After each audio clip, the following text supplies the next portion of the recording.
कहीं भी कोई विजय प्राप्त करता है उसका अभ्यास बहुत दृढ़ हो गया है, वो अभ्यास से आगे निकल रहा है।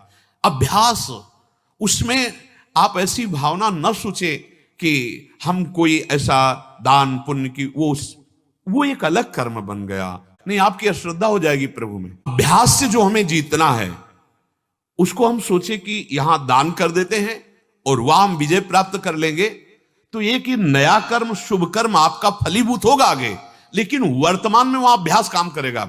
हम कभी गोली नहीं चलाई, जानते ही नहीं। अब हम मनाए कि प्रभु ये निशाना हमारा जो है ठीक लक्ष्य पे लग जाए, अभ्यास करो। और निशाना नहीं लगा तो हमें अश्रद्धा हो जाए, भगवान हमने कहा था तुमसे कि निशाना सही लग जाए। ऐसी मूर्खता, ऐसी अज्ञानता नहीं करनी है। अभ्यास योग युक्त न चेतसा नान्य गामिना, लक्ष्य पर आपकी दृष्टि रहे, दृढ़ अभ्यास रहे, बस यही बात समझनी है। चाहे परमार्थ हो, चाहे पढ़ाई हो, चाहे व्यापार हो, चाहे नौकरी हो, चाहे कोई क्रीड़ा हो, अभ्यास, प्रमाद स्थिति नहीं, भोगों में मनोरंजन नहीं, अभ्यास। अभ्यास विजय दिलाएगा। यही अभ्यास भगवत स्वरूप है। भगवान की प्राप्ति के लिए भी कहा है कि मन को यदि मेरे में लगाना है तो दो उपाय हैं, वैराग्य और अभ्यास। अभ्यास में बाधा देने वाले से राग रहित हो और अभ्यास में दृढ़ हो जाओ। क्या नहीं प्राप्त हो सकता, क्या नहीं हो सकता। हमारी अभ्यास की इतनी प्रवीणता बन जाए कि जिस लक्ष्य पे हम लगे उसको हम पार करें, उस पर हम पहुंचे, निराश होने की जरूरत नहीं।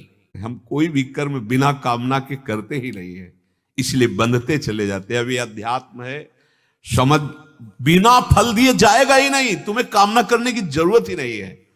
पर कभी कभी ऐसा होता है कि ऐसे विशिष्ट अपराध होते, बड़े अपराध होते हैं जो हमारे बहुत साधन करने पर भी नष्ट नहीं होते, वो हमारे ऊपर हावी हो जाते हैं।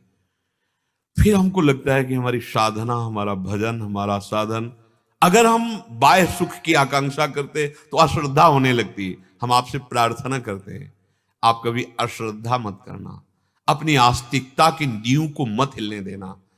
ये आया हुआ प्रारब्ध नष्ट हो जाएगा। आप जो कर रहे हैं इसका महान फल मिलने वाला है। ये तत्कालिक क्रिया का फल नहीं मिलता है, तत्कालिक। अभी कोई हमारा कानून विरुद्ध आचरण बन जाए तो तुरंत थोड़ी फांसी पे चढ़ा दिया जाएगा। उसके लिए बहुत कार्रवाइयां होती हैं, बहुत निर्णय होता है, वो कई कई वर्ष व्यतीत हो जाते, फिर जाके निर्णय मिलता है। आप यही देख लो ना, अगर सबके सामने तुरंत दंड मिले तो बहुत सुधार हो जाए, नहीं हो जाए कि इसने ये किया, देखो ऐसे ऐसे किया गया, तुरंत नहीं होता। ऐसे ही हमसे यदि पापाचरण हो रहे थे तुरंत उनका फल नहीं मिल रहा, हमसे ऐसे सत्कर्म हो रहे थे उनका तुरंत नहीं, फसल भी तुरंत नहीं तैयार हो जाती, फल दिए बिना जाएगा ही नहीं, चाहे असत कर्म हो चाहे सत्कर्म हो। पर अगर तुम फल के हेतु बन जाओगे तो बहुत निराश हो जाओगे, उदास हो जाओगे, हताश हो जाओगे, क्योंकि एक रस संसार नहीं है। कभी सुख, कभी दुख, कभी लाभ, कभी हानि, कभी जय, कभी पराजय। इन्हीं द्वंद्वों से जीतने के लिए अध्यात्म मार्ग है। संसार की दृष्टि से फल नहीं मिला, पर आपको कर्तव्य का महान फल मिलेगा। आप विजय को प्राप्त होंगे, निराश नहीं होना। कर्म करने पर तेरा केवल लक्ष्य होना चाहिए। कोई तेरे कर्म करने पर आदर करे या निंदा, और देखो ये संसार है, जय होगी तो फूलमाला पहनाएगी, और पराजित हुआ तो ये नहीं देखेगा कि जी जान की ताकत लगाकर उसने कोशिश की, अभ्यास किया, नहीं सफलता हाथ लगी।